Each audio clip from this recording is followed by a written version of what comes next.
আমাকে গুলি মারলো কেন?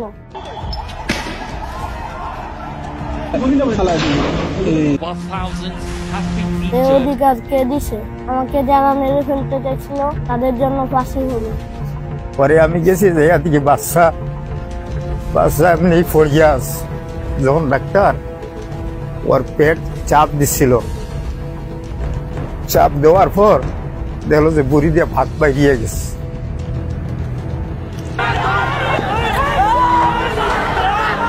সেদিকে মারামারি শুরু হয়েছে, মারামারি শুরু হওয়াতে ভাত রাইকাতে দৌড় দিচ্ছে। হঠাৎ করে আমার পিছন দিয়ে কি আয় আমার উড়াইয়া লইয়া পালাইয়া দিল। স্বাধীন দেশের মানুষের উপর যদি এইরকম নির্যাতন, এইরকম অত্যাচার শুরু হয়, তাহলে তো আমাদের স্বাধীনতার কোনো মূল্যই নাই।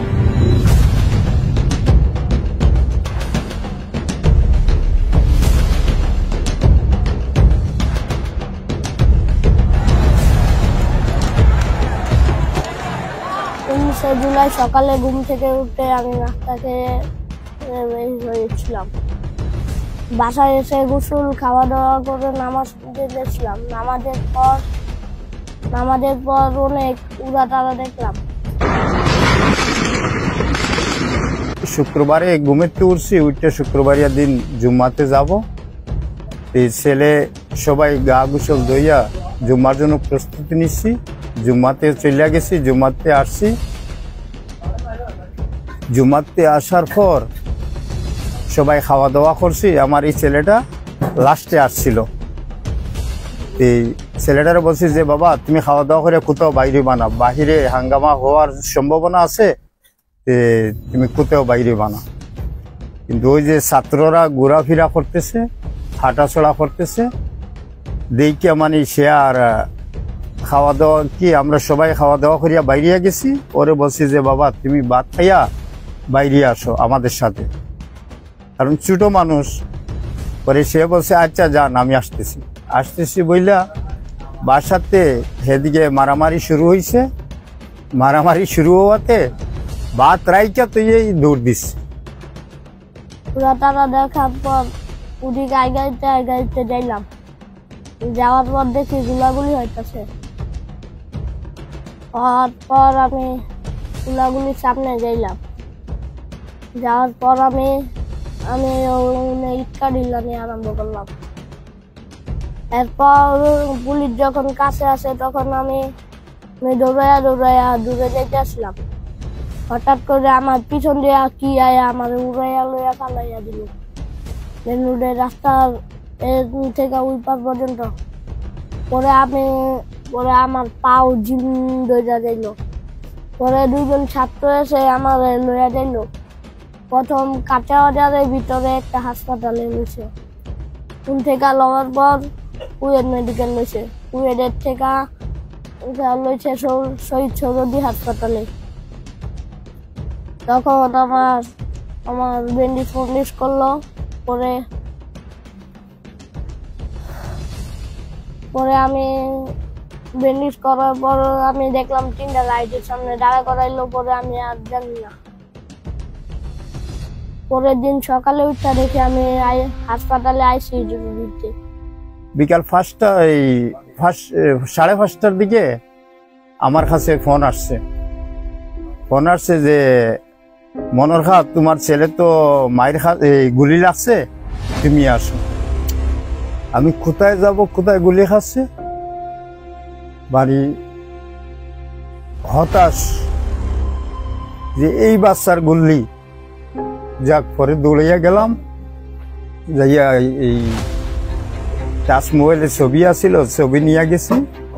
যাইয়া এখন কি করবো, ওর ভাই আছে, একটা ফুফু আছে, মা আছে, সবাই দৌড়াইয়া বাইরেছে যে ছেলের গুলি লাগছে, ছেলে কোন জায়গায়, কোন হসপিটালে।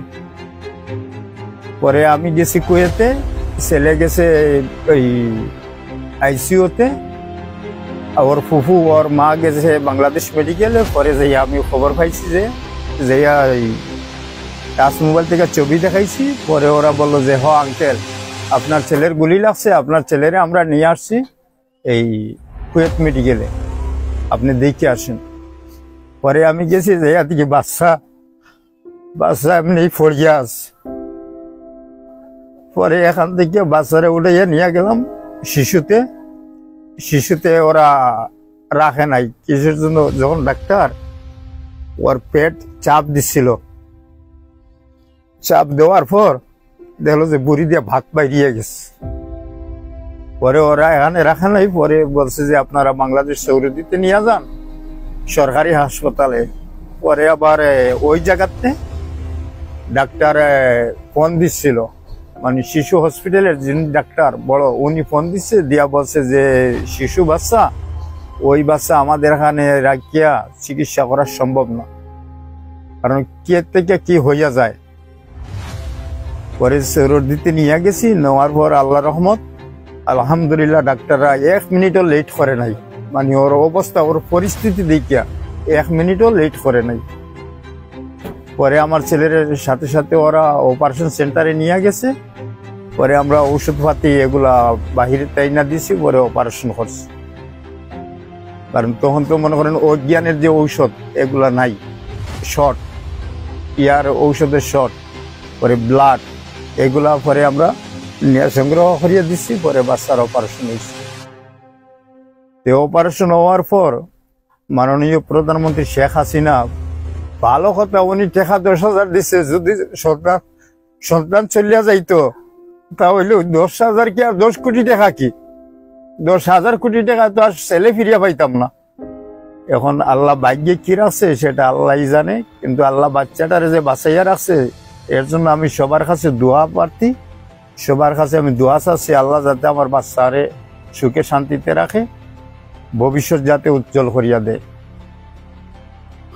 আর আমার ছেলের এই শিশু বাচ্চা যাই হোক দেশে, কিন্তু ছাত্রদের উপর এভাবে গুলি করা এইটা নজিরবিহীন, এটা পৃথিবীর মধ্যে কোথাও নাই, আর এই ধরনের পরিস্থিতি কোথাও দেখিও নাই। কিন্তু তবে যা হচ্ছে বাংলাদেশে, যাতে আগামী দিন আর এই দৃশ্য আমরা না দেখতে পাই। কত মানুষের ঢাকা হসপিটালে আমার ছেলের সাথে যারা ছিল, বর্তমানে ওরা আর না হয় 10 থেকে 15টা ছেলে ফঙ্গ হিসাবে আছে, 3টা ছেলে আছে, মানে ওরা বাঁচবে কিনা তাও সন্দেহজনক। কারণ আল্লাহ তাদের রহমত করুক, তাদের জন্য দোয়া করি। আর ভবিষ্যতে যাতে বাংলাদেশে এ ধরনের দৃশ্য না দেখতে হয়, যে একটা ছাত্র স্টুডেন্টের উপরে আপনি ডাইরেক্ট সরাসরি গুলি চালাবেন, ঠিক আছে সরকারি ল হিসাবে আপনি করেন, তাদের ভয় ভিত্তি দেখান, রোবার ইয়া করেন, ধোঁয়া দেন, কিন্তু এভাবে সরাসরি গুলি করা। এই যে বাচ্চা, এই বাচ্চাটা 9.5 বছর বয়স, এই যে তার পিছন দিয়া যে গুলিটা লাগছে, আল্লাহ রহমত করছে। যদি মেরুদণ্ড লাগতো বা যদি মনে করেন এই কিডনিতে লাগতো, তাহলে আমার বাচ্চাকে আমি রিটার্ন পাইতাম, জীবনে বাচ্চা রিটার্ন পাইতাম না। আর বাচ্চার কারণে আমার ফ্যামিলি ধ্বংস হইয়া যাইত।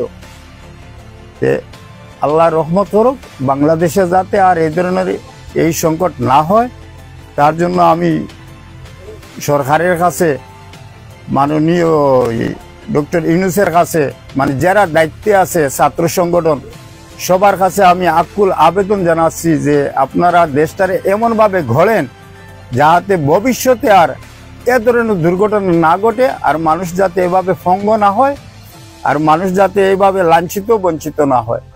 অনেকের আছে বাচ্চা লেখাপড়া করাচ্ছে জাগা জমিন বিচ্ছিয়া, মা বাপ অনেক কষ্টের বিনিময়ে, অনেক মেহনতের বিনিময়ে বাচ্চারে লেখাপড়া শিখাচ্ছে, লেখাপড়া করাচ্ছে কিসের জন্য? বাচ্চার ভবিষ্যৎ, মা বাপের ভবিষ্যৎ।